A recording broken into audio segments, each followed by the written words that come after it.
Hello, everyone. Welcome back to another episode of the New Block Nerds podcast. I am your host, Chris, aka Prince, with the homie Darron, aka Manic Grizzly. Darron, how we doing? Oh, we got a new series, bro. I feel good. I feel real good. So, Darron, I want to start this pod with just a simple question for you. What's that question? Are you not entertained? You gotta say a little more energy. Are you not entertained? Bro, is that not why you are here? Preach. Keep talking. And if there's anyone out there without a pulse who does not know where that quote came from, Darron and we're going to be talking about something very near and dear to my heart and should be near and dear to your hearts if you guys care anything about film. 2000's Gladiator, starring Russell Crowe and Joaquin Phoenix. Now, Darron, this is one of my all-time favorite films. Like this is in my top 5 favorite films of all time. Top 5? Top 5. It's top 10 time. For me. It's top. This is in my top 5 all time. Okay. I never get sick of this movie. Before we get into it, go ahead. Let the fans know. Welcome to New Block Nerds podcast. We are back with a new series. We're gonna call it Sunday Cinema, where we're gonna basically break down movies that we love, that we adore, that we want y'all to feel like if you have not seen this movie, you need to go back and rewatch that. If you have seen this movie, you need to go back and rewatch that. We need to celebrate these films from TV series, different kind of films, and what can be better than Gladiator being the first one. So, let everybody know why you love this film. Yeah, no. So, I mean, to what Darron said, I mean, this is something that we're doing moving forward. We want to do something kind of a little bit of different flavor than our typical kind of comic book podcast. Fantasy kind of stuff that we do on Fridays. This movie for me, when I watched it as a kid, I remember I didn't see it in theaters because I was too young, but my dad had this, he always had, you've been to my dad's house. He has his theater in his basement and he's got this huge TV. He's got the surround sound. And it's like, I mean, when he goes all out with it, like the house shakes. Yes. Yes. And I remember watching this as a kid in the basement with my dad, and dude, I immediately fell in love. I mean, this movie is the whole reason why I even got into like ancient Roman Empire stuff. Like I love anything, Greek culture, ancient Rome, any of that kind of stuff. This was one of the films that really got me onto Marcus Aurelius, who most of you will know it was an emperor in the Roman Empire. Mm-hmm. It's why I really got into philosophy. Speaking of which, if you guys have not read Marcus Aurelius's Meditations, fantastic book, pick it up. I read it once a year. I always pick up new stuff from it. Mm-hmm. But for me, the reason why I love this movie so much, one of the reasons anyways, it is like your ultimate classic, revenge film. Talk to him. Let him talk to them. It is one of the most satisfying, revenge films that you can never watch. I mean, and it's stood the test of time, right? I mean, it's won Academy Awards. Mm-hmm. We've gotten fantastic performances by, Russell Crowe as Maximus, and especially Joaquin Phoenix as the evil Emperor Commodus, who is, let me tell you, man, when we talk about people villains that we hate, I mean, he is up there with the Joffreys and the Ramses, and he's more than that, bro. He's top tier, bro. I mean, he is top tier. He's an absolute fucking scumbag in the purest form of the word. I mean, yes, the dude's he's an absolute creep. He's just all around a bad guy. But anyways, this film is so freaking amazing, bro. You had mentioned 2 names, Russell Crowe and Phoenix, and they still to this day hold if you are listening, if you love movies and films, you've seen them in other films, and they still go back to Gladiator. It just tells you how monumental this film was and how this is just the perfect storm. Yeah, I mean, and cinematically, it was huge for 2000. I mean, the set pieces, the cinematography was, I mean, it's amazing, bro. I mean, the way that they brought the Roman Empire to life on screen is just mesmerizing. Like even 23 years later, you put that movie on and it still holds up today. The fight scenes, the set pieces, the costumes, the costumes. Acting. Say that again. The costumes, the now, scoring of the sound of the action, like everything about. Don't get me started on the scoring. I mean, Hans Zimmer is on the score. I mean, what else do we need to say? Hans Zimmer, the GOAT. A lot of people might say John Williams, but to me, Hans Zimmer is the GOAT. Hans Zimmer is the GOAT. I mean, 3 of my favorite movies of all time, Hans Zimmer has scored. Lion King, Dark Knight, Gladiator. I mean, just off of those 3 alone, that's a hell of a resume. You can retire after that, bro. There's no need for it to watch that film. Yeah. But like, I'm going to tell you that now. You mentioned how this film and the first time you seen the impact it had on you. I'm going to tell you something that I've only shared to my wife already. So if I'm blessed to ever have a son, the name I want to name my son is Maximus because of this film. So, wow. Yeah, she knows. She was like, one of the reasons we have a friend whose son named Max. So we're not sure if we're going to do that, but I've always wanted Maximus because of this film. And for the honeymoon, she wanted to go to an island. I said, no, I want to go to Rome because I wanted to go see the Colosseum.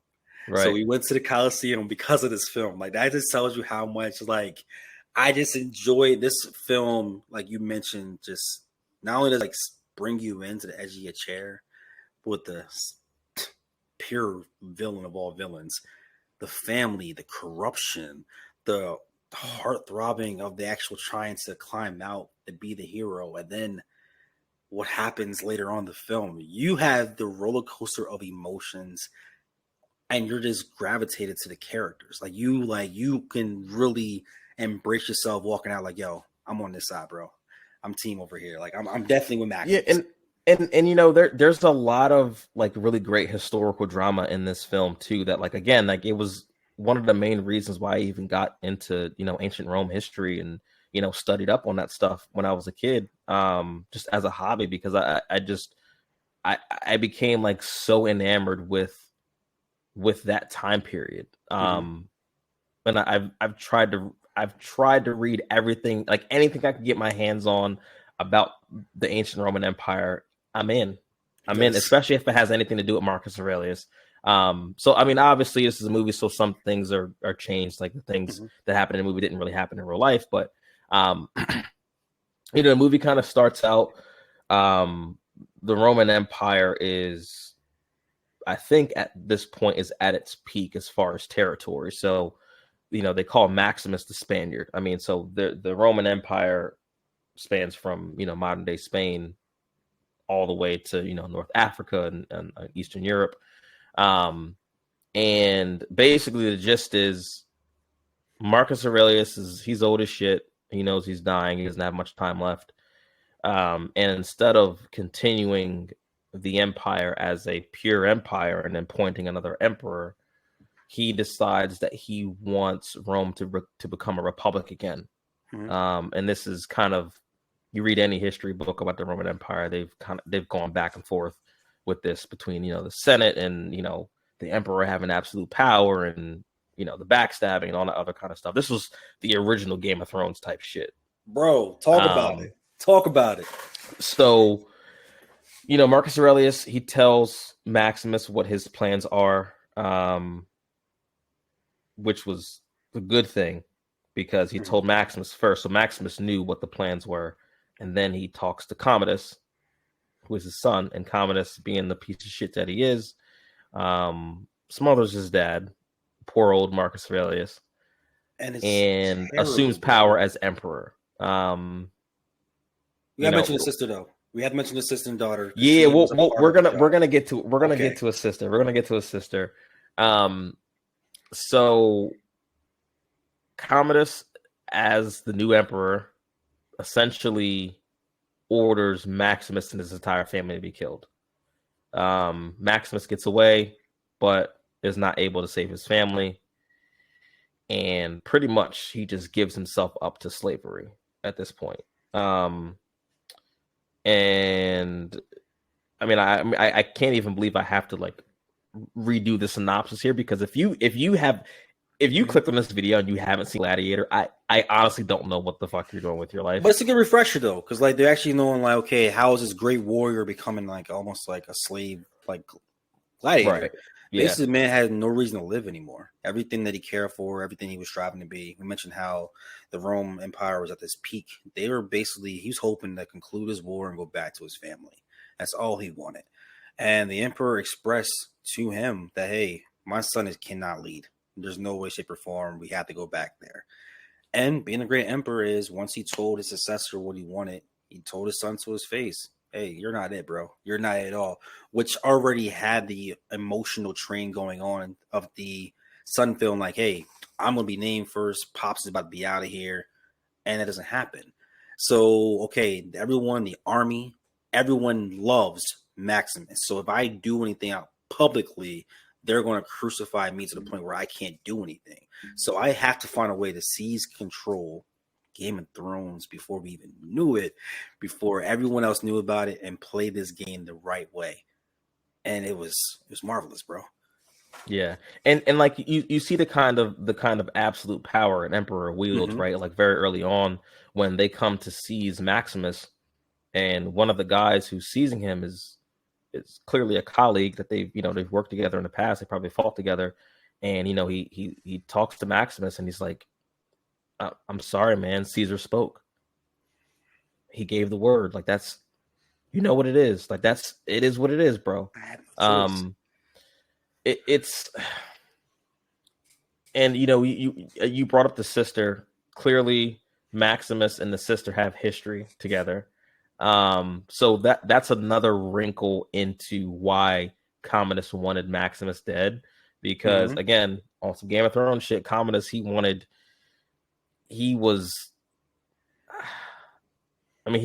just a fucking creep. Weird, he's bro. A creep. He wanted to marry his sister essentially so that he could have an heir of quote unquote pure blood. Yes. So I don't know if that had anything to do with him. I don't know if that had anything to do with him, wanting Maximus dead as well too.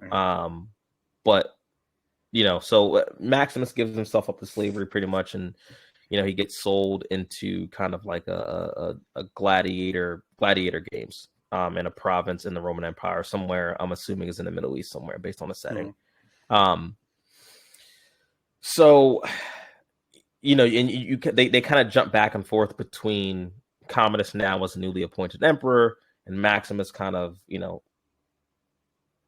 working his way back up and I guess finding a little bit of will to live here. And we mentioned earlier about the set pieces and the costumes. I want to give Commodus one piece of credit. In every scene, this dude is dripped out, bro. He is, bro. Even when like dripped out, when he had the blue on with the gold coming down, like we fast forward apart when they actually Commodus is like, so they basically set this entire fight scene up for the slaves/gladiators to be annihilated. It didn't work out in their favor. They had no idea who Maximus was because his head was covered, and he had to go down there and present. Because I think the deeper meaning of this film is love and war. Because all Commodus wanted was love. He wanted love and approval from his father. Didn't get that, so you got to go. Though he realized his sister may have intention with someone else, any competition, gotta go. So it's always a loving thing. So the audience was his new love. Now he wanted to actually embrace them, thinking he wants to celebrate the father and that they will love him back. So when he went down there with the drip, with the blue and the gold, this man had the confidence walking out there. But then you reveal like, yo, turn your face, and you have to reveal yourself. So you get to that peak point where like, yo, and it's Maximus. The crowd still loves him. They don't know what's going on. They still love Maximus because of what they just seen him, the feat that he did was supposed to be like unheard of. It was like the Superman of this whole entire world. Well, I mean, and you gotta remember too, like this was, you talk about the love of the people, right? This was at the peak of Rome's powers, right? So or at least how they made the setting seem in the movie. This is at the peak of their power. So, you have the gladiator games going. Of course, the people who are watching these games, everyone loves a badass, right? So Maximus is going around winning all these fights, and not only that, but helping the other enslaved gladiators make it through these fights by his leadership, right, and by his battle prowess as a former general in the Roman army, right? So Yes. of course the people start to love him. And it was like you said, it was kind of like this tug of war Mhm. of the love of the people, which of course, and that kind of plays into how the Senate was trying to play the people against the emperor and vice versa. But for me, like you said, I think that really ate Commodus up inside was Yes. before we even get to the reveal of him finding out that it is Maximus. It's all right. I'm putting on all these games for the Mhm. people to distract them from all the fuckery that we're doing, right? And Yes. even the one of the senators, they're sitting down talking about how these games influence the people. You know what I mean?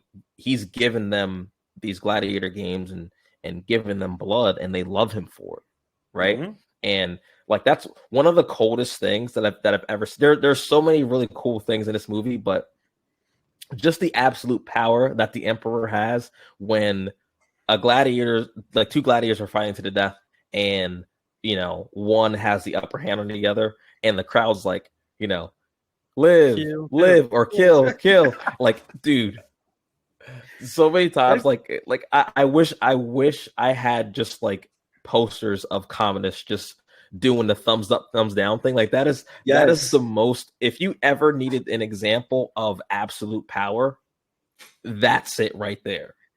And then it tells you how the power is also triggered by the love because of his rejection of not being the prize. That when Mm-hmm. he actually reveals, like, I tried to assassinate this man behind closed doors. The people don't realize who this man really is. He wants to kill him right there, but he can't because he knows that Yep. people will turn on him. And that Mm-hmm. is not power in itself. Realizing, Mm-hmm. like, yo, I get a thumbs up because the crowd's cheering, but I really want to end you right now. That's crazy. Yeah. It's the That thing when you that think about that. that ate him alive. And Yeah. going to that reveal when he turns around and he's like, now number one, when Maximus kneels in the ground, he finds that little arrowhead. He had Mm-hmm. every intention Awful. of pushing Commodus' shit in right then and there in front of Mm-hmm. everybody. He had every intention until Lucius runs up and he's like, shit, they got the kid here. All right, let me, and he Yeah. tried not to reveal himself. But when he did, you could see Commodus have straight mud butt on his face. Like he absolutely shit his pants, right? Yes. And like you said, it was the tug of war between the love of the people, because after he spares Maximus, because the crowd is loving him, they're like, oh, no, no, no, don't kill him, what are you doing, we love him, now we want to see Mm-hmm. him fight again. Yes. So to your point, he has to let him live. But then the following fight, they bring this other legendary gladiator who was Yep. undefeated, With tigers and and everything. Maximus, right? Maximus defeats him, and he's standing there, axe in hand, standing over him, and Mm-hmm. he looks up at the emperor, and Commodus says, "Kill him," and Maximus defies him. Yes. That was the tipping point because the crowd then chose we rock on Maximus over you. And it Yep. became very clear and evident that, yo, your power and what you think you have, you really don't have. And let's Right. talk about like iconic, like even to the point before that. This is probably the most influential type films of all time. We had Jay-Z quote, like you said, we said, one more to you. What more can I say? Like it's literally on an album, quotes of this movie, the soundtrack, the score. It goes into that, tells you how this film, it might be like top 3 masterpieces if you really think about it. As far as like if you broke To me, everything to me, it's down. perfect. To me, it's absolutely It perfect. has to be from a score. Like for you to have even hip hop culture taking things out and a Roman type atmosphere into actual musical talent, that tells you how great the film and the scenes were and how powerful they were. Yeah, to me, it's perfect. It has so many quotables. I love, towards the end of the film, right before Maximus and Commodus have their epic fight. Um, they have a lot of back and forth Mm-hmm. underneath the Colosseum. Before Commodus does that sucker shit and stabs Maximus. But you know, one of these quotes that Maximus says that I use a lot Mm-hmm. he looks at Commodus and he says, he's like, Commodus is waiting for like the little elevator thing to bring them up, and he hears everyone chanting Maximus, Maximus, Maximus. So to your point, they've completely, they love this guy now. So Commodus feels like the only way that he can get their ultimate love is if he defeats him in battle, right? Yes. Maximus knows he's cooked. Like he knows that. He stabbed him in the lung. Like, yeah, man, it was messed up. But what I love about this exchange is that quote where, Commodus is basically asking him, like, like you're not afraid to die. It's just like a wise man once said, "Death smiles at us all. All a man can do is smile back." And the part that burned Commodus up after that was when Commodus said, "Well, did your friend smile at his own death?" And Maximus just says, "You should know he was your father." And I was like, ooh, shit, boy. Yo, just, gosh. Even the wit that he knew from Jump Street, that you killed your father. Like, we going for the console. Like, everything about it, even like in the background scene that he realized he tried to send someone else to take him out for the audience with Tigers. It didn't work out. It gains more momentum for Maximus. Okay, then let me put myself as the savior and the hero to end this. And I'm gonna cheat on top of that. I'm gonna stab him before the people even see that. Just the corruption in general, and why the father wanted to get back to the Republic, because he already knew. He's seen, like, he knew Commodus was a piece of shit. He knew it. Like, he knew it. He even told him, when he told him that he wasn't going to succeed him as emperor, he said, your failure as a son is my failure as a father. Which, oh my God, that had to sting. Father. My goodness. He basically said, yo, it's not your fault, you a bitch, yo. I raised you to be that way. It's not your fault. You know what I mean? I should have done better to make sure you weren't. Like, you told Maximus that you're the son I should have had. Yeah. Like, there's so many bars that happen in this film that make you feel like they was like really telling each other how they really felt. But and it's just, there is no hiding. There's like, it is what it is. And then we go back to even like Maximus' army. They knew what was going on, but they were still loyal to Maximus. So they already plot in the background. They were trying to get away from escape and do all these things. But man had nothing to live for. And then that's something that we hadn't talked about either up until this point was, the political kind of machinations behind the scenes. They, the Senate was using the Gladiator games as a cover to overthrow Commodus, right? So, you had a lot of those meetings with Maximus and his sister and, Maximus and members of the Senate, how they were trying to, and even Proximo, who's, a retired gladiator, they were trying to fulfill the wishes of what Marcus Aurelius wanted to do, which is make Rome a republic once again, and not have it run by, one person with absolute power, right? Because obviously you see how things can go, and that's something that I think really sets it apart from like your classic kind of just revenge movie, is that it has all that kind of political drama weaved into it throughout. It's not just, while the action scenes are great, it's not just Maximus go out there, kill these people, put on a show for the folks. That's cool, whatever. That's what really, I think, makes the movie stick long term. I mean, we can pull up a million different cool action scenes where people get, chopped to pieces with swords, but that's not the thing that makes you go back to it time and time and time again. The eye contact at the end, even when he tried to cheat and pull the sword, like, he basically dropped your weapon. All right, I'm gonna drop my weapon. You're gonna pull out another dagger from the side, and then you see how it turned, and then like the eye contact isn't like, yo, he savored that. You're gonna die right now, bro. Like, I want you to know right now.